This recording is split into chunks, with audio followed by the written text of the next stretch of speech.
Halo semua, di video kali ini saya akan membahas tentang hubungan internasional Indonesia dengan negara lain. Nah, China itu adalah pembeli terbesar ekspor Indonesia. Kok kita kayak makin menjauh dari dia ya, gitu. Em, Dimulai dari surat terbuka dari Kadin China, China Chamber of Commerce, ya yang mungkin banyak beredar di media massa pada waktu itu, di grup WA juga. Jadi eh, perwakilan atau kumpulan para pedagang atau investor China di Indonesia, mereka mengirimkan surat terbuka kepada Bapak Presiden, gitu. Di dalamnya mereka menyoroti berbagai keluhan lah tentang Indonesia, mulai dari eh, pajak dan devisa, ya. Jadi pajak itu mengacu kepada ekspor akan dikenakan pajak tambahan windfall tax yang akhirnya nggak jadi. Kemudian ada gross split yang akhirnya juga nggak jadi gitu. Sama kalau ekspor harus 100% dimasukkan ke dalam bank dalam negeri, kemudian ditukarkan ke rupiah. Yang belakangan diubah jadi 50% gitu. Kemudian ada pembatasan kuota, kuota nikel, menyebabkan pabriknya harus mengurangi kapasitas. Ada teman-teman yang mungkin dirumahkan atau di PHK gitu. Kemudian ketidakpastian hukum, seperti visa gitu ya. Nah, baru belakangan ketangkap kan wakil menteri imigrasinya ternyata diperas habis-habisan para bisnismen yang dari China ke sini sampai setiap Jumat bagi-bagi 100 juta. Nah, kemudian kalau mereka melaporkan ada masalah yang terjadi bukan diselesaikan malah diperas gitu. Jadi itu kayaknya sih bukan cuma masalah bisnismen China sih, orang Indonesia juga mengalami hal yang sama gitu. Intinya eh, pemerintah China, bukan pemerintah sih, lebih tepatnya kumpulan atau komunitas pengusaha China di Indonesia itu memberikan protes keras gitu. Nah, saya coba lihat data BPS. Sebetulnya kalau Indonesia itu ekspor, itu ekspornya kemana sih? Kalau import, importnya dari mana sih? Eh, Berdasarkan data Badan Pusat Statistik, selama Januari sampai Desember 2025, ternyata negara ekspor utama Indonesia adalah China atau Tiongkok 24%. Amerika nomor 2, 11%. Baru habis itu ASEAN 19%, Uni Eropa 7, India 6, lainnya 31. Lainnya ini mungkin banyak-banyak negara kecil ya. Jadi China itu adalah mitra dagang terbesar Indonesia karena barang kita paling banyak diekspor ke sana. Apa yang diekspor? Pas saya baca-baca, pertama itu adalah besi baja. Ya, besi baja itu kalau nggak salah masih ada hubungannya dengan olahan daripada nikel, kalau saya nggak salah ya.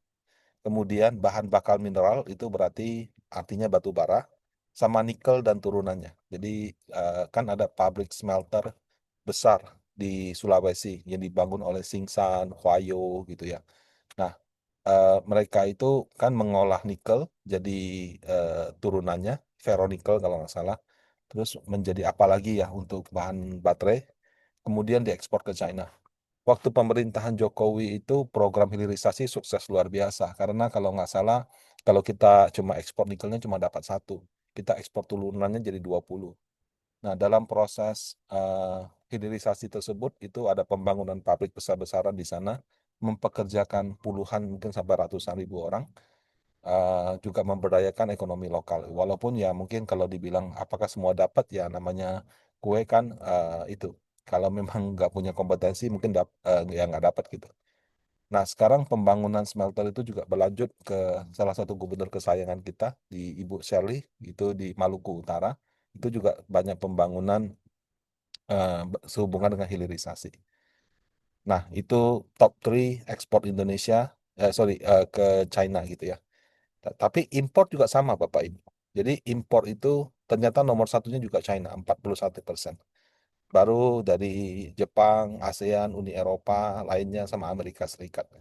Nah, apa yang kita impor banyak dari China? Kalau berdasarkan data BPS itu, mesin mekanis dan peralatannya, mesin elektrik dan peralatannya. Saya menduga itu adalah bagian dari proses hilirisasi. Membuat nikel jadi turunan nikel sehingga bisa diolah menjadi baterai itu melibatkan proses yang disebut dengan HPAL ya. High apa leaching gitulah. Pokoknya acid leaching. Jadi ibaratnya batunya itu mesti di diolah dengan pressure tinggi, dicuci dengan di bleach gitu, sehingga menjadi mesin olahan itu, menjadi olahan daripada turunan nikel. Nah, ya dalam proses itu kan kamu butuh pabrik besar, kamu butuh apa namanya mesin-mesin besar gitu. Nah, itulah yang menyebabkan impor mesin elektrik sama mesin mekanis itu banyak gitu. Ya normal sih karena mereka banyak melakukan hilirisasi ya, jadi otomatis mesin didatangkan dari sana. Kita sangat disayangkan kita belum ada sih teknologi untuk bisa membuat mesin-mesin seperti itu. Nah, kemudian ada kendaraan dan bagiannya. Kalau ini mungkin dugaan saya mobil-mobil listrik asal China yang sekarang banyak di Indonesia ya. Jadi ada yang pabriknya sudah di Indo, ada yang mungkin masih importnya build up gitu.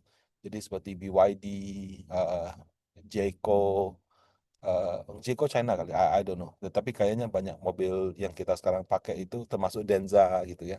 Itu kan dari China. Nah, jadi itu adalah tiga impor yang terbesar. Nah, berdasarkan ekspor dan impor, sudah jelas China itu adalah mitra dagang terbesar Indonesia. Em, tapi kalau dilihat dari beberapa kebijakan negara saat ini, kok kayaknya kita menjauhi mereka gitu ya. Termasuk yang itu, kebijakan nikel itu actually make a lot of people very upset gitu, terutama dari China gitu. Nah, kalau Bapak Ibu mengerti Mandarin, saya kebetulan agak mengerti sedikit. Saya juga follow beberapa eh, TikTok TikTokers ya, bukan Douyin ya. Douyin kayaknya kita nggak bisa. TikTokers orang China yang usaha di Indonesia. Wah, mereka really good membahas tentang Indonesia. Saya aja terkagum-kagum. Saya banyak belajar peraturan Indonesia justru dari orang-orang mereka membahas. Karena mereka pada saat datang ke sini dihadapkan pada regulasi-regulasi. Jadi untuk regulasi dagang, regulasi apa, termasuk investasi, mereka eh, lebih ngerti. Saya sih merasa mereka lebih ngerti daripada saya. Nah, em, mereka kayak entah nyindir, entah protes, itu cukup keras loh di sosmed gitu. Jadi kasarannya mereka mau bilang begini, kalau mereka tidak datang dari bantu Indonesia bangun pabrik hilirisasi dari nol, dari mana kita ada hilirisasi itu? Jadi mereka datang benar-benar zero, mereka beli lahan, kemudian mereka bangun pabrik, kemudian mereka mempekerjakan orang lokal juga, ya rasionya kan sesuai kan, pas di awal tentu banyak dari sana dulu, baru setelah ada transfer teknologi, nah itu yang sangat penting, mereka melakukan transfer teknologi. Nah, kemudian pabriknya akhirnya jadi. Setelah jadi, nikelnya yang tadinya nilainya satu, sekarang jadi 20 kali lipat. Kemudian diekspor. Mereka juga yang beli gitu, karena dipakai untuk kebutuhan mobil baterainya. Nah, bahkan pada masa Pak Jokowi dulu kita punya ekspor tuh cuma andalannya dua, yaitu si batu bara sama kelapa sawit. Nah, at some point kontribusi nikel itu sama olahannya besi baja gitu ya, itu sudah sama dengan batu bara dan kelapa sawit. Itu terobosan luar biasa. Itu yang membuat kita punya surplus perdagangan itu sangat bagus sekali di zaman Pak Jokowi dan masih berlanjut sampai sekarang gitu. Nah, tapi kok sudah lakukan itu, kuotanya dipotong tiba-tiba. Ekspornya wajib satu pintu. Ya, visa kerjanya dipersulit. Belum lagi ormas, akamsi, yang mengganggu pada saat proyek dilakukan. Kemudian kalau ke aparat penegak hukum ya sorry to say ya, nggak cuma orang China sih. Kita juga merasa kalau ke aparat penegak hukum itu kayaknya kalau sapinya hilang malah itu hilang sama kandang-kandangnya gitu. Jadi eh, itu benar-benar kurang gitu. Nah, tapi harus fair juga. Tidak semua kebijakan yang dilakukan itu salah gitu ya. Pertama, memang ada kepentingan nasional. Saat ini memang kita dihadapkan kepada pelemahan nilai tukar yang sorry to say disebabkan karena kita sendiri gitu. Jadi kalau nilai tukarnya melemah seperti itu, pemerintah kan perlu menguatkan. Caranya bagaimana? Ya kalau bisa dolar-dolarnya balik ke Indonesia. Bagaimana caranya dolar balik? Ya sudah, kalau kita ekspor olahan atau sumber daya alam, pemerintah meminta agar semuanya dimasukkan ke dalam negeri. Ya kalau semuanya nggak make sense lah, aduh otaknya di mana itu. Orang kan harus bayar gaji, bayar vendor, bayar apa. Kalau semuanya dimasukkan, dia harus bayar pakai apa? Eh, tapi kalau diminta dimasukkan, itu bukan hal yang salah juga. Jadi tentu ada kompromi. Baru setelah protes kan jadi 50%. Kemudian kuota nikel, kenapa perlu dibatasi? Eh, Memang ada faktor keekonomian di sini ya. Jadi eh, ada satu waktu supply nikel berlebih, sehingga harganya rendah, cuma 15-16 ribu kalau nggak salah dolar per ton, ya, ribu dolar per ton. Nah, kalau dengan harga 15-16 ribu itu, saya pernah bicara dengan salah satu pejabat di DEN gitu ya. Mereka bilang kalau di Indonesia itu kayak Senin Kamis gitu. Kamu Senin bisa produksi, kami sudah nggak bisa bayar gaji. Jadi kalau untuk optimalnya itu 20 ribuan something. Nah, ya supply demand kan. Jadi kalau misalnya supply-nya terlalu banyak supaya harganya kompetitif, ya supply-nya dikurangin. Nah, dengan setelah supply-nya dikurangin, memang harga nikelnya sempat naik jadi 20 ribuan. Nah, itu bukan harga paling tinggi, tapi paling tidak harga yang produsen sama konsumen petambangnya itu bisa hidup gitu. Jadi kalau nikel ya memang itu perlu dilakukan karena kalau enggak ya mati semua juga. Ibaratnya pabriknya untung tapi yang tambangnya rugi. Kemudian praktek under invoicing, ya itu memang terjadi. Saya ngobrol sama beberapa pengusaha, ya ya memang sih katanya nggak semua, tapi ada yang ibaratnya dia ekspor kualitas satu, tapi ngakunya kualitas 4, ya kayak batu bara gitu. Batu bara itu kan ada grade-grade-nya, grade 1 yang paling mahal, grade 2, grade 3, grade 4, sampai grade 5. Kalau misalnya dia ekspor 10 ton, kita nggak bisa tipu 10 ton, karena kan tonase itu kan bisa dihitung. Biasanya orang mungkin tidak jujur soal kualitasnya. Jadi dia bilang tuh kualitas 3 yang harganya murah sehingga biayanya lebih kecil, tapi aslinya itu ternyata kualitas satu misalnya. Nah, kemudian ada juga yang mungkin dia ekspor ke afiliasinya di luar negeri, kemudian dari afiliasinya dia ekspor dengan harga murah, baru afiliasinya jual dengan harga market. Eh, tapi praktek seperti itu menurut saya problemnya ya, itu kan ada surveyor, ada yang pada saat ekspor dia mensurvei benar apa enggak, kan ada sertifikatnya gitu. Ya mungkin di situnya dikuatkan. Atau memang kalau ada under invoicing ya sudah, itu ditindak tegas perusahaan yang melanggar, tapi perusahaan yang tidak melanggar jangan jangan ditindak gitu. Ya, tapi nasi sudah jadi bakmi ya. Kita sudah membentuk dan antara ekspor Indonesia, sumber daya Indonesia, ya sudah dijalankan saja. Karena ini juga bukan perusahaan yang cuma ada di Indonesia kok, di beberapa negara juga ada. Sehingga yang orang lihat itu adalah ini nanti mau ambil margin berapa. Awalnya bilang nggak mau ambil margin, terus bilang ambil biaya survei doang. Ya semuanya kan serba nggak jelas. Harusnya kalau kita sudah jelas dulu baru dikeluarkan. Ini masih setengah matang sudah dikeluarkan. Eh, nah, terlepas daripada kebijakan kita harus keluar apa tidak, Bapak Ibu, ya memang beberapa harus dilakukan. Tapi penerapannya menurut saya itu pilih kasih gitu. Karena begini, yang khusus untuk ekspor sumber daya, kemudian hasilnya harus kembali ke Indonesia dan dirupiahkan itu, nggak berlaku kalau ekspornya ke Amerika. Why? Kenapa Amerika yang cuma 11% kita punya pangsa pasar ekspor dapat privilege lebih bagus daripada China yang 24%. 22, sorry, 22 atau 24 ini? 20, oh ya benar 24%. Jadi China itu 2 kali lipatnya US gitu. Kenapa dia dapat privilege? Dia nggak dapat privilege.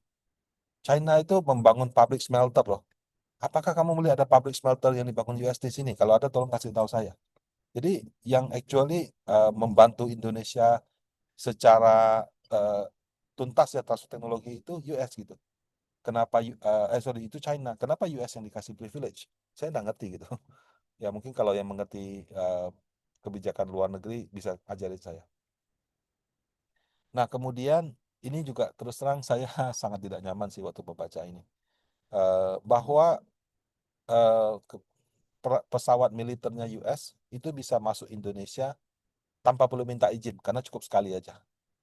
Ah, eh, kamu bisa bayangkan eh, pesawat militer F-16 helikopter atau apa terbang melewati Indonesia nggak perlu izin-izin, tahu-tahu nanti kita lihat ada pesawat F-16. Nanti kayak Venezuela pula, tiba-tiba presidennya itu eh, dikelilingin sama pesawat terbang perang gitu, terus tahu-tahu diculik gitu. Eh, masih simpang siur sih ya, ya katanya oh ada SOP segala macam, I don't know. Tapi menurut saya kita itu dengan memberikan hak untuk terbang tanpa perlu minta izin penerbangan, kayaknya itu hal yang kurang pantas dilakukan. Nah, apalagi ini. Jadi mau bangun bengkel Hercules di Kertajati. Betul, mungkin kita punya bandara Kertajati kurang difungsikan. Tapi kalau misalnya itu menjadi bengkel daripada pesawat militer, ya katanya sih bengkel ya, MRO ya, maintenance, repair, and overhaul gitu ya. Kamu tahu dari mana pesawat yang terbang di situ memang benar untuk diservis gitu? Bagaimana kalau dia bawa bom? Bagaimana kalau dibawa drone untuk mata-mata? Bagaimana kalau dia bawa apa namanya?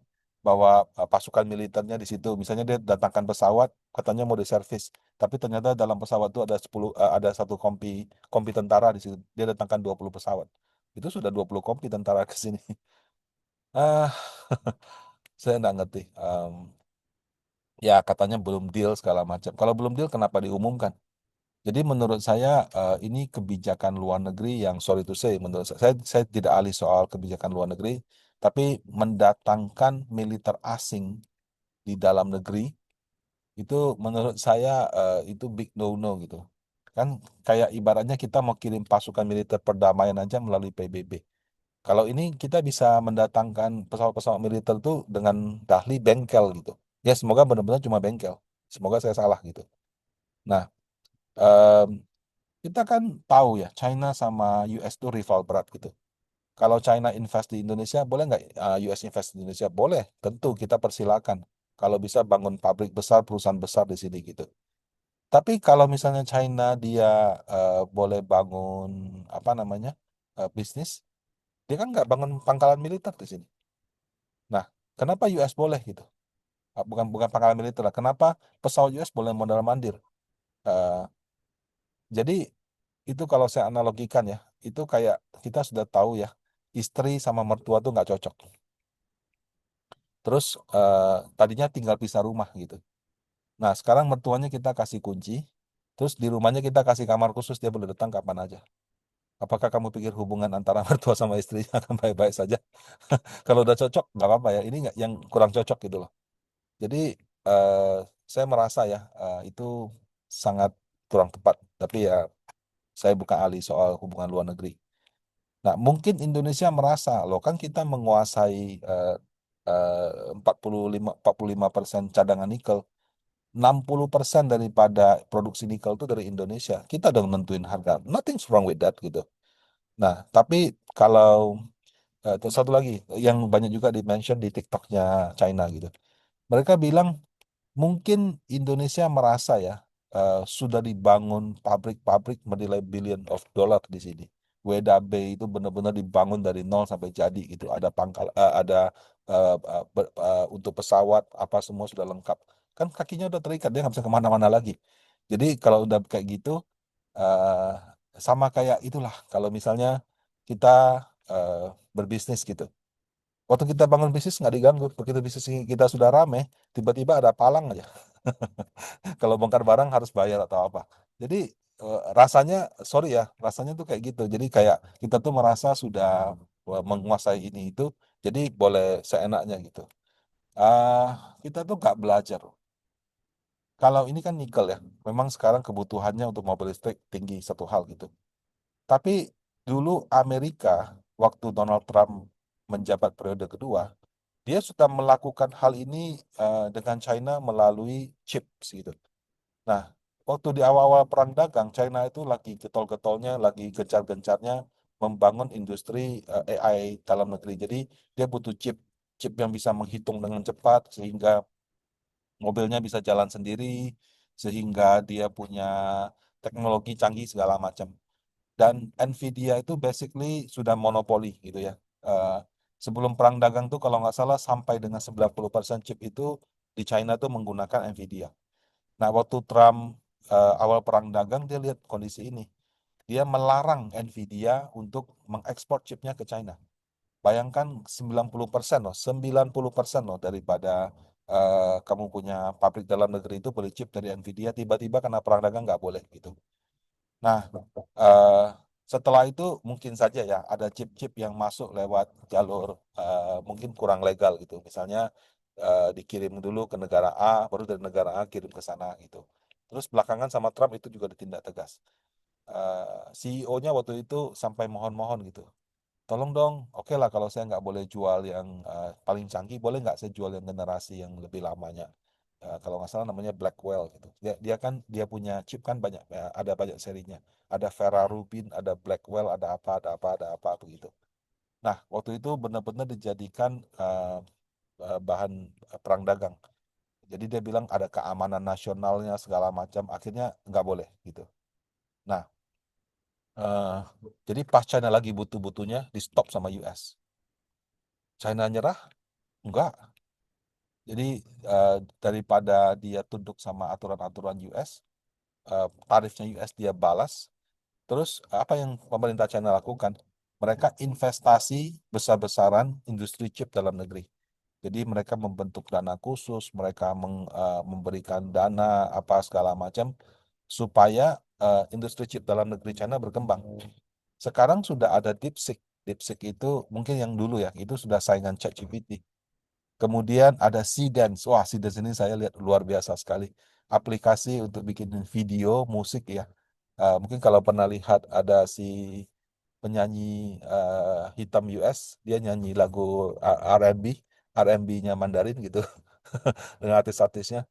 Kalau Bapak Ibu senang sama animasi, senang sama film, itu mereka bisa bikin film itu sudah kualitas seperti kamu nonton filmnya gitu. Jadi contoh kayak kemarin The Boys ya, The Boys kan sudah season final. Kayaknya endingnya orang nggak gitu puas gitu. Jadi orang bisa buat sesi apa The Boys yang finalenya dengan versi mereka gitu. Sama juga kayak One Piece. Wah, kamu kalau lihat kartun-kartun One Piece, kartun-kartun Naruto itu, waduh luar biasa sekali. Jadi mereka tuh bisa membuat versinya mereka sendiri dengan gambar yang sudah seperti ditulis oleh produksi-produksi besar dengan harga benar-benar hanya sepersekian. Jadi AI itu begitu canggih. Nah, kalau di Indonesia, kamu kalau lihat Trans TV ya, beberapa dia punya acara itu sudah full AI. Jadi dia pakai cerita hikayat atau dongeng yang zaman dulu, cuma dia bikinnya pakai AI, dia punya background story. So, eh, apa namanya, AI itu, China itu begitu hebatnya, mereka sudah berkembang pesat. Nah, eh, setelah beberapa tahun, apa yang terjadi? Jensen Huang, CEO-nya Nvidia, perusahaan dengan market cap terbesar di dunia saat ini, itu dalam wawancaranya dia bilang, ya kami dari eh, hampir monopoli market China. Sekarang semua semua chip di China itu semua market share-nya Nvidia harus dikasih ke Huawei. Jadi tadinya satu negara tuh pakai Nvidia, sekarang satu negara pindah ke Huawei. Eh, nah, eh, banyak perusahaan di China juga mengakui, oh punya Nvidia lebih canggih gitu, lebih canggih, lebih cepat, lebih apa gitu.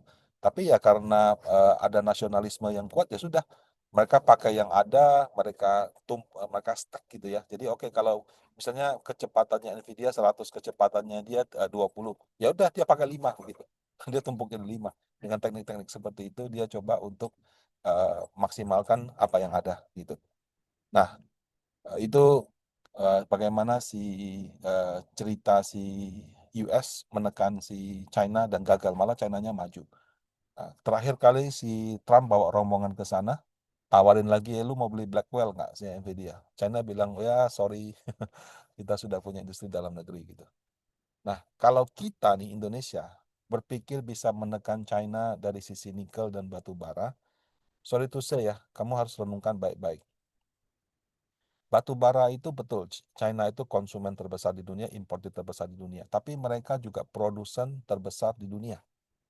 Jadi memang produksi mereka dikurangin karena lagi mau go green aja. Jadi China itu termasuk yang komitmen untuk melakukan apa namanya?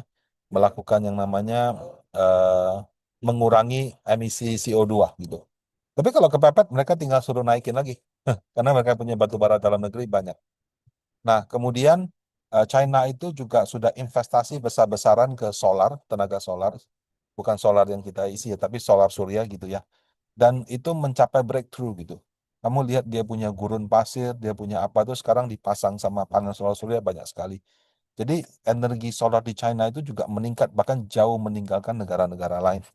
Sehingga kalau misalnya suatu saat mereka nggak bisa pakai batu bara, mereka tinggal pindah gitu. Nah, sama juga dengan nikel. Nah, nikel itu betul Indonesia besar, tapi juga ada Filipina gitu, Bapak Ibu. Jadi kalau kita ke samping, ya, Pak. Jadi kalau misalnya em, kita apa China dia nggak bisa dapat dari Indo, ya mungkin dia pindah ke Filipina dan sudah terjadi gitu. Nah, sekarang mereka juga sudah masuk ke Afrika, Madagaskar, kemana, kemana, kemana. Eh, Memang mereka yang di TikTok China tuh saya baca, mereka mengakui katanya memang kualitas nikel Indonesia lebih bagus daripada Filipina. Tapi kita sekarang kena buah si malakama. Kita kurangi produksi nikel kuota sehingga naik apa harganya one things gitu ya. Tapi untuk supaya nikel jadi apa namanya olahannya itu perlu namanya dalam proses HPL itu perlu namanya sulfur gitu. Nah, sulfur itu 75% itu melewati Selat Hormuz gitu. Jadi sekarang sulfurnya itu lagi kurang. Jadi sudah kuota produksi turun, sulfurnya itu juga makin berkurang sehingga itu kita mau produksi pun juga nggak ada gitu. Nah, ya eh, jadi ya buah si malakama lah gitu. Jadi kita berpikir bisa menekan, akhirnya malah ini. Nah, worst case ya Bapak Ibu, mungkin China bilang kalau memang nggak ada nikelnya, ya udah kita ganti aja baterai dengan teknologi yang lain. Ada kok, bukan nggak ada kok. Jadi em, ibaratnya kalau di China itu ya ada satu peribahasa Mandarin, Wang En Fu Yi. Wang itu lupa, En itu kebaikan, Fu Yi itu jadi kita sudah melupakan kebaikan, kita malah membalas dengan pengkhianatan gitu. Kalau kita punya analogi ya kacang lupa kulitnya lah. Semoga ya, semoga China tidak merasa Indonesia seperti itu. Dan menurut saya dari sekian banyak mitra ya, orang China itu bisa diajak negosiasi kok. Bisa kok kita ngomong, kondisi kita begini, lu bisa bantu nggak atau apa. Pasti ada jalan tengah gitu loh. Tapi kalau kamu main injak kaki seperti ini ya, sorry to say, people will see, orang akan ke tempat lain. Sekarang dolar sudah 18.000, terakhir mungkin sudah 18.1, 18.2. Berbagai lembaga pemerintah sudah memberikan warning Indonesia punya rating bisa diturunkan. Ekonom-ekonom juga sudah bicara gitu. Mudah-mudahan pemerintah kita bisa berbenah. Jadi jangan kayak mental eh akamsi di kampung lah gitu loh. Mentang-mentang punya ini terus injak kaki. Ini sudah zamannya kolaborasi, bukan zaman mental seperti ini. Dan menurut saya kita perlu hubungan baik dengan banyak negara, nggak cuma China, nggak cuma US, nggak cuma Rusia atau sebagainya, tapi lebih strategis kita punya hubungan baik dengan China daripada dengan US. Nah, semoga tata kelola pemerintah kita bisa lebih baik. Demikian, semoga bermanfaat. Terima kasih.